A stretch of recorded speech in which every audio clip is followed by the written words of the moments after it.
ಉಡಾಯಿಸೋ ಖಾರ ಬಣ್ಣ ರುಚಿಯನ್ನು ನೀಡುತ್ತದೆ. ಮೆಣಸಿನ ಪುಡಿ ಚಿಂದಿ ಉಡಾಯಿಸೋ ಖಾರ ಬಣ್ಣ ರುಚಿ.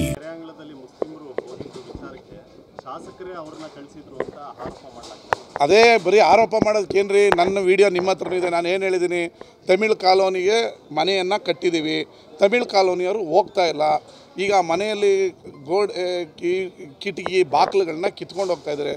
ಕೋರ್ಟ್ಗೆ ಅಪ್ಲಿಕೇಶನ್ ಹಾಕ್ತೀವಿ.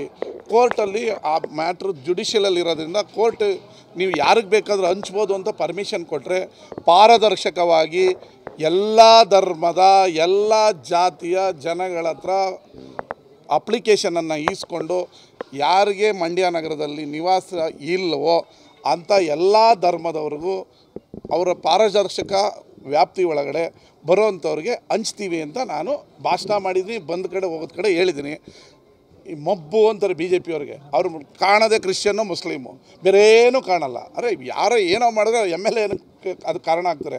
ಘಂಟಾಘೋಷವಾಗಿ ಹೇಳಿದ್ದೀನಿ, ಬಡವರಿಗೆ ಕೊಡ್ತೀನಿ ಅಂತ. ಪ್ರತಿಯೊಬ್ಬರಿಗೂ ಆಸೆ ನನಗೆ ಮನೆ ಸಿಗ್ಬೋದು ಅಂತ ಹೋಗಿರ್ಬೋದು. ಅದನ್ನು ಕಾನೂನು ಕ್ರಮವಾಗಿ ಪೊಲೀಸ್ನವರು ನೋಡ್ಕೊಂಡಿದ್ದಾರೆ. ಅಶೋಕ್ ಅವರು ಫಸ್ಟು ತಮ್ಮ ಬುದ್ಧಿಯನ್ನು ಸ್ಥಿಮಿತ ಇಟ್ಕೊಳ್ಳಿ. ತಾನು ಏನು ಅನ್ನೋದನ್ನು ಅವ್ರು ತಿಳ್ಕೊಳ್ಳಿ. ಫಸ್ಟು ನಾವು ಹಿಂದುತ್ವವಾದಿಗಳ ಇಲ್ಲ ಹಿಂದುತ್ವ ವಿರೋಧಿಗಳ, ಇದೇನು ಎತ್ತ ಯಾವ ದೇಶದಲ್ಲಿದ್ದೀವಿ, ಅವ್ರೇನು ಪ್ಯಾಲೆಸ್ತಾನಲ್ಲಿಲ್ಲ, ಇಂಡಿಯಾದಲ್ಲಿದ್ದಾರೆ, ಭಾರತದಲ್ಲಿದ್ದಾರೆ, ಏನು ಅಂತ ಅವ್ರು ತಿಳ್ಕೊಳ್ಳಿ. ಏನು ಮೂರ್ಖತನ ಥರ ಮಾತಾಡ್ತೀರಿ? ಬಾಂಗ್ಲಾ ವಲಸಿಗರಿದ್ದರೆ ಚೆಕ್ ಮಾಡಬೇಕಾಗಿರೋದು ಕೇಂದ್ರ ಸರ್ಕಾರದ ಕೆಲಸ. ಕೇಂದ್ರ ಸರ್ಕಾರದ ಒಂದು ಪಕ್ಷದ, ಅದರಲ್ಲೂ ಅಧಿಕೃತ ವಿರೋಧ ಪಕ್ಷದ ನಾಯಕ ಫಸ್ಟ್ ಚೆಕ್ ಮಾಡಿರಿ. ಬಾಂಗ್ಲಾದೇಶದವರಿದ್ದರೆ ಫಸ್ಟ್ ಲೆಟ್ ಹಿಮ್ ಅರೆಸ್ಟ್. ಯಾರ್ಯಾರು ಅಕ್ರಮವಾಗಿ ಮಂಡ್ಯದಲ್ಲಿ ಬಾಂಗ್ಲಿಗರಿದ್ದಾರೆ ಅವ್ರನ್ನ ಈ ಕ್ಷಣದಲ್ಲೇ ಅರೆಸ್ಟ್ ಮಾಡಿ.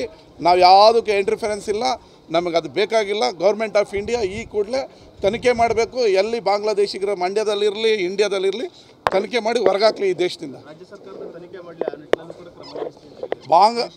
100% ನಾನು ಈಗಲೂ ನಮ್ಮ ಸರ್ಕಾರಕ್ಕೂ ಹೇಳ್ತೀನಿ, ಬಾಂಗ್ಲಾದೇಶಿಗ ಅಕ್ರಮ ಬಾಂಗ್ಲಾದೇಶಿಗ ವಲಸಿಗರು ಮಂಡ್ಯದಲ್ಲಿದ್ದರೆ ಈ ಕೂಡಲೇ ನಮ್ಮ SP ಅವರು, ನಮ್ಮ ಪೊಲೀಸ್ ಡಿಪಾರ್ಟ್ಮೆಂಟ್ ಈ ಕೂಡಲೇ ತನಿಖೆ ಮಾಡಲಿ, ಯಾರನ್ನ ಇದ್ರೂ ಹೊರಗಡೆ ಹಾಕಲಿ.